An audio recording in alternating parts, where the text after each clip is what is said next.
Hello, Bradley Viking here with his axe, because that's how I roll. Here today to talk to you about a short story by George R. R. Martin, the guy who wrote A Song of Ice and Fire, which was adapted into a Game of Thrones on HBO, in case you really needed to know. But this is a short story from 1983 called The Monkey Treatment. And I'm just going to try to do as brief a summary as I can, because every time I try to go in depth, this video gets too long. If people want me to go more in depth with a story that on Audible is an hour and 13 minutes long, but honestly actually has quite a bit to talk about, I will happily do so. Honestly, I would like for other people to either read or listen to the story, and then we could talk our thoughts about it. Because I feel the story has a lot that is relevant in today's fitness, fat acceptance, debate community world. But basically, we have this main character, Kenny Dorchester, who is obese. He's obese because he freaking loves food. The story just begins with him, he was born, and then he just, progressively got fatter in his life until, as an adult, he was officially obese. And goes on all these descriptions of all his food love. And, literally, this dude loves every food. And Joey's on pizza. But not just pizza, but fine cuisine and duck cordon bleu, whatever. Multicultural food. He goes when he travels. He goes to eat. It's actually that's a thing other people do. Yeah, let's go. You take food tours of places. It's also just anybody who goes on vacation. Most people want to try the local cuisine. I know, if I go to a new exotic place, I kind of want to try local food. Why else just go if you're just going to eat the regular stuff? I mean, if you're in there for an extended period of time, you're yeah, I kind of want to have this. And I once had a joke in Mexico when I was over, so I was like, oh, look, Canadian food. But, it's you want to try new things. So that's fair. Again, even though Kenny is an obese individual, he's a very relatable, very likable dude because he seems full of life. He says, I have a tasty life. But he's also a guy full of insecurities. He's very insecure about his weight. He first goes on the description of all his food. He said, he loves it. But then it's he doesn't like being overweight. He hates being obese. He tries all these different fad diets. You get a nice little insight into the fad diets of the early 80s. Some of which sound kind of dumb, and some of which are not that dissimilar from what we got going on today. But the main problem, even though some of the fad diets are such fad diets, that would never actually work. There's no way to create how would that create a calorie deficit? Because fat loss, for majority people, is simple. Eat less, move more. Boom. Go to another video. I might make one later about the Pacifics, but start off with that. Kenny don't do that. Kenny don't move more. He definitely don't. You kind of get the impression from how he's got his energetic, but we don't really hear about him moving about a lot. He's running around or doing all his activities. He seems to have an office job. I kind of imagine him as a insurance salesman because his job's never really described. Just he's going to the office and he has coworkers. So I'm thinking some mundane office insurance salesman or I don't know, those people who a phone salesman, a tele salesman kind of thing. Although I kind of like Kenny too much to want him to be a telemarketer. Because if he's a telemarketer, then I gotta hate him. And think of that scene in Good Omens when bad things happen to telemarketers. So Kenny, he don't like being fat. Mainly he don't like being fat because he feels he's unattracted to women in his obese state. Which, yeah, I felt that too, buddy. But he's also if I do the work I actually need to do to give up the foods I'm eating that I love and lose the weight, what if then I get skinny? So I'm not eating the foods I love, but then I don't get a woman to love it. Then I just have nothing. He says take the chance to have a woman, or just stay with the security of crawfish brisk, crawfish. He's and he's it's not to be frowned upon. I never had crawfish, Kenny, so I'm gonna have to try that one day, and I'm going to see where you're at. So he tries his fat diet, but he always gives up like after a week or two. So he does no consistency. So obviously he doesn't lose any weight until he sees like a fat. He was in a pounds off club, like a fat support club. Didn't help because they all just talked about wanting to eat because they weren't. They were just a fat people getting together. They weren't people trying to get themselves fit together. There are great communities though of people trying to get fit together. Just on the side. Outside of this universe, in our universe, there are great communities. I'm part of one or two of them. I should really post in there more. But regardless, Kenny, he goes up for ribs. A weird dated thing in the story is like $15 all you can eat rib night, and that's apparently like it says for most people it'd be expensive, but Kenny can eat so many ribs. Like no, it's a bargain. I would have to do inflation math, and I do not know how to do that. I'm not interested in learning, so we're moving on. He sees his friend Henry Maloney, aka Boney Maloney. He was a joke because he was the one person in the fat club that was bigger than our boy Kenny. But now he is Boney. He's just a skin and bones dude. But he's got a pile of rib bones in front of him. Although he's acting weird and he's twitching. And Kenny's like, he goes up to him and he's like, what's your secret? And Boney Maloney's like, twitches a bit. Then he's like, the monkey treatment. And he gives him the address to go to monkey treatment. Because Kenny's like, this is perfect. This is the dream. I lose weight, but I can still eat a whole plate of ribs. I can eat whatever I want. So he goes to takes a cab to the address, which he can't like find the number on the white pages for. Again, sorry from the 80s. Obviously updated for today. Who tried to Google it and get no Google results.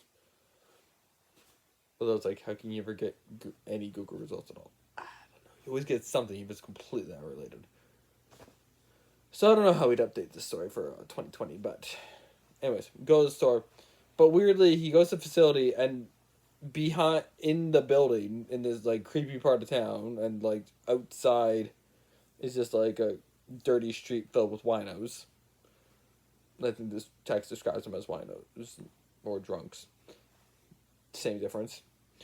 But the proprietor of the monkey treatment store is this giant fat man who is fatter than Kenny. Kenny, meanwhile, had weighed himself that morning to prepare for the monkey treatment and weighed 367 pounds.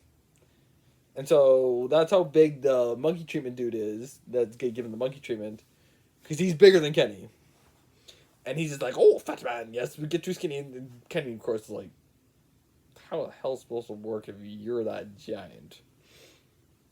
What the monkey treatment ends up being is they like just throw a monkey on his back and then the monkey like wraps its legs and tail around Kenny, like around his neck, and rides on his back. And then whenever Kenny goes to eat food, it literally steals the food from like before it can enter his mouth and eats it. But the monkey is invisible to everybody else. So he goes to a restaurant and first he's freaking out like, I need the food. He goes to a diner to eat. But he's like, they're going to see a monkey, but no one, they quickly figures out no one sees the monkey. No humans do. He, like, quickly figures out, like, dogs barking him, and he goes to a zoo to try to get the monkey to go to the monkey exhibit, but the other monkeys just shriek at him. So animals can see it. Maybe drunk people can see it. It's kind of left vague in the text. Kenny thinks they can, but regular, sober people cannot see this monkey on his back. Also, yes, monkey on his back. Clear metaphor. You know, do I really have to lay that out? And honestly, in my latest listening of the story, I put what I interpreted it as, although I think there's a lot of ways to interpret it, is like bulimia, or basically any like hardcore unhealthy weight loss method. Because, yeah, the monkey eats the majority of Kenny's food. The only way he is able to get any like mouthfuls of food at all is when he eventually gets so desperate he makes a bowl of cereal and then dunks his face in there. So his face is in there, and the monkey can't like grab it out. Although the monkey like beats on his head till he like gets out. So he gets a couple mouthfuls of like cereal as opposed to the whole bowl. And later he tries to like chili and soup and stuff, burns himself with the soup. Like, idiot. Wait for it to cool. But yeah, otherwise, and the monkey eats all the rest of his food. So because the monkey's there eating all his food, he obviously loses weight. Well, he loses fat. he definitely doesn't lose weight because the next time he steps on the scale, like 367, and eventually he figures out like yeah he's after enduring like weeks of starvation pretty much borderline starvation. I mean, there's not much science here of like how much food he's getting because, you need some minimum standard bit to like be able to continue functioning. Like if he was straight at 0 calorie, intake of 0 calories, like his fat reserves would keep him going, but like he would feel so miserable he wouldn't be able to go to work, and he's clearly like still going to work because coworkers comment on his fat loss. So and it's this metaphor of no one's talking about the monkey on his back, no one talks about the problem, but they want to talk about the positives. Comment on his fat loss. And it's like the monkey treatment, but then the monkey gets bigger, and the number on the scale never changes. So the first clue is the scale. Even though Kenny notices he's getting leaner, he notices the scale never changes, and he starts avoiding mirrors because he can see the monkey on his back in the mirrors, and obviously and the only other time he sees it when the monkey hand reaches and grabs his food and the monkey tail. And of course, if he ever tries to tell anybody about it, the monkey beats the shit out of him. And he tries everything he tries to do. He tries to poison the monkey. He tries to pull the monkey off of him. The monkey's able to outsmart him and outbeat him all the time. But he doesn't go that far trying to defeat it, as far as some other people might go. But he's also okay, try to stab it. But I feel like if I'm trying to stab a knife around the back of my head, back of my neck, with a monkey that's actually fighting me, just get it end badly for me. And he's not even the monkey doesn't even let him sleep on his back because all the monkey's back there. So anyways, until the horror twist of the story is after a while when he's really starting to lean out, you got to take his clothes and he looks back and this monkey's huge, and it grows and it grows and it grows, and it's basically because obviously it's a monkey in his back. It's his mindset, right?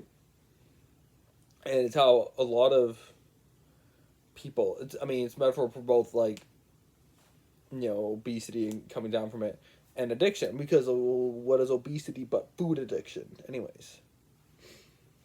And how even though he's to the rest of the world he looks thinner, presumably healthier person, in his mind he is still 367 pounds, right? Throughout the search repeated, me plus monkey equals 367 pounds. And no, I call that fat kid mentality. So me, when I I have moments when I get down on myself. So that's how I relate the story. It's even when it's oh yeah, I'm looking all, even when I look jacked and stuff, sometimes I still feel like fat kid.